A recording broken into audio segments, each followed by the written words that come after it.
Fala moçada, tudo em cima com vocês por aí? Tudo tranquilo? Bem, estamos aqui mais uma vez para dar continuidade ao nosso conteúdo, né? E hoje a gente vai falar um pouco da questão do Nordeste, continuar o Nordeste, né? Que tem muito chão pela frente para falar do Nordeste aí.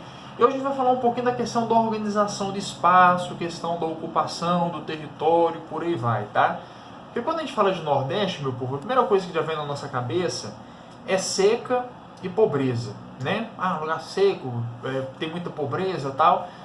Acontece o seguinte, que a realidade hoje já mudou muito, tá bom? Não é a melhor região que a gente tem no Brasil, obviamente, né? Tem outras regiões mais desenvolvidas, evoluídas e tudo mais, porém, a realidade do Nordeste ela já aperfeiçoou muito, tá? Então, essa imagem de onde tudo é seco e tudo é uma pobreza lascada, isso na verdade é uma imagem que tinha lá no século XX. Agora as coisas já mudaram bastante, beleza?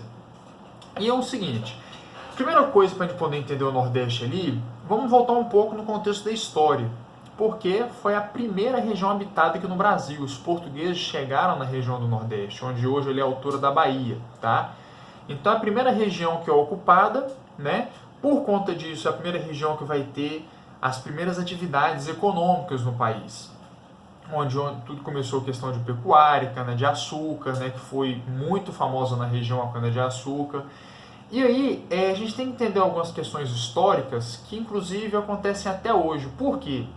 Lá atrás, no período da colonização, o tipo de colonização que ocorreu aqui no Brasil foi a colonização de exploração. E isso já começou desde lá do Nordeste.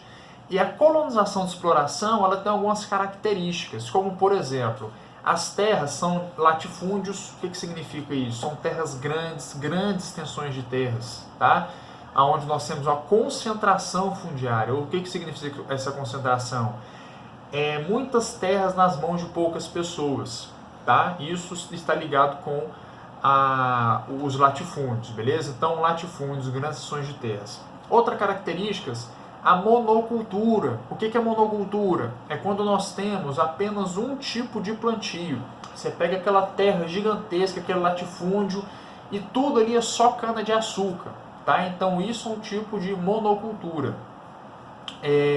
Porque as pessoas, como tinham a necessidade de atender, tinha que atender, melhor dizendo, a coroa portuguesa, né?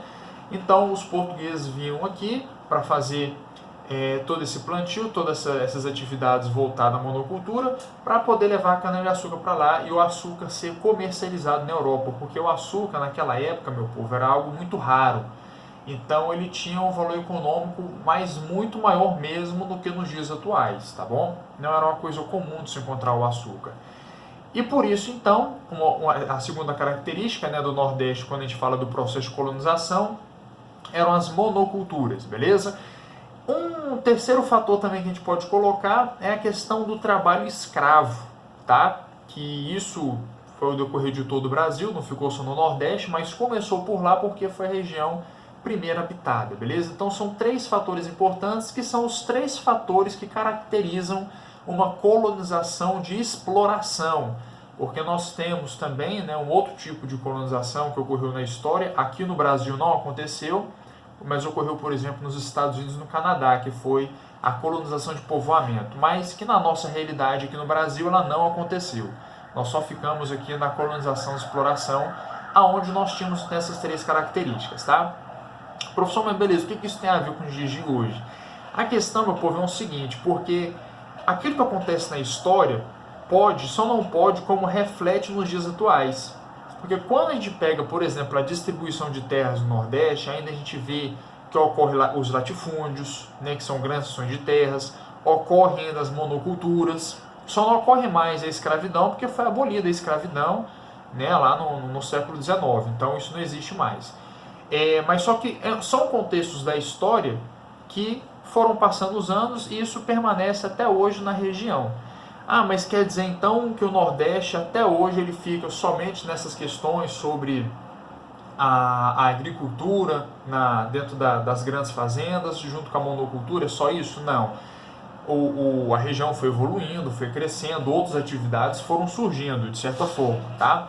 Mas quando a gente fala então assim de certas atividades econômicas do Nordeste hoje, o que a gente pode destacar? Ali na região, meu povo, um negócio que eu acho que é essencial de poder falar é a questão do turismo. O turismo veio crescendo muito, né?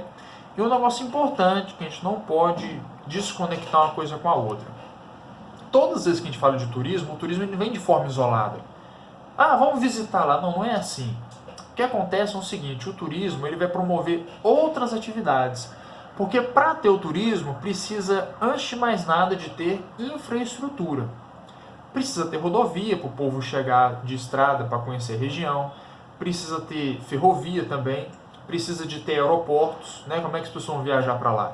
Além disso, é uma cidade turística, precisa ter hotel, precisa ter restaurante, precisa ter bares, precisa ter algum tipo de comércio voltado ao lazer, né? Então isso precisa ter atração turística. Se não tem atração turística, o turismo não prevalece. Então o turismo ele não vem isolado.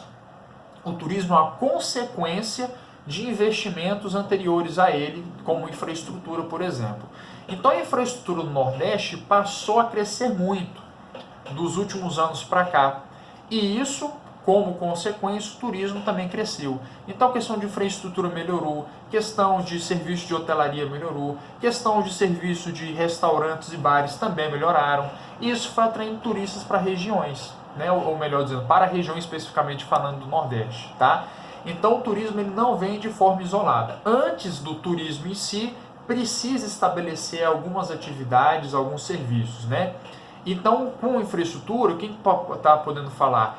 A área de construção, a área que a gente está falando assim das construtoras, né, cresceram de forma gigantesca para poder atrair esses imigrantes aí, tá bom? Até mesmo a conexão, né, de linhas aéreas, de poder ir para o Nordeste, de viagens, que seja ela tanto pelo ar quanto também o transporte terrestre, né, por rodovias. Então isso tudo acaba influenciando para o surgimento do turismo, beleza? Então o negócio lá está diferente. E sem falar também que nos dias de hoje está ocorrendo um processo chamado de desconcentração industrial.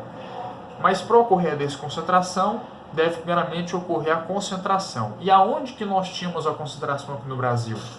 E na verdade nós temos ainda hoje, na região do Sudeste. Mas o que está acontecendo? A indústria que está lá no Sudeste, nos estados de São Paulo, Rio de Janeiro, ali é um mercado que já é muito saturado. Tem muita indústria, né? Os impostos são muito altos. Então o que está acontecendo? Muitas indústrias hoje estão buscando outras regiões, saindo do Sudeste e indo para outras regiões. Por exemplo, Centro-Oeste e Nordeste, tá? Então hoje o Nordeste ele está evoluindo muito nessa questão da questão industrial, justamente porque ele está sendo beneficiado pelo processo da desconcentração industrial. Então as indústrias saem do Sudeste e vão se instalar no Nordeste. Indústria em uma determinada região é bom? É ótimo, porque a indústria é um negócio que é grande, é gigantesco, isso atrai a população para poder trabalhar, isso atrai os trabalhadores, vai atrair a população, vai atrair outros setores da economia. Então a indústria é algo importante para a economia, beleza? Então por conta disso, o Nordeste hoje está sendo beneficiado por essas questões. Tanto é que o número de imigrantes na região do Nordeste hoje é muito maior. Então olha como é que muda as coisas, né? No século passado, as pessoas saíam do Nordeste e iam para o Sudeste em busca de melhores condições de vida. Hoje o movimento está sendo o contrário, tanto é que uma migração que a gente chama de migração de retorno. As pessoas saíram do Nordeste, foram para o Sudeste, chegaram lá, não foi muito bem aquilo que eles esperavam, aí o Nordeste está crescendo, vamos voltar. Agora eles voltam para a região de onde vieram, tá? Migração de retorno. Então hoje o foco está sendo mais o Nordeste do que o próprio Sudeste. Beleza, meu povo? Deu para explanar bastante coisa aqui, vamos encerrando hoje por aqui, até para não ficar um vídeo muito extenso. E caso tenha alguma dúvida, questionamento, pergunta, qualquer coisa, pode colocar a sua dúvida no grupo do WhatsApp que eu estarei respondendo vocês. Beleza? Por hoje a gente vai fechando por aqui. Um forte abraço para todo mundo, fique com Deus e até a próxima aula. Até mais!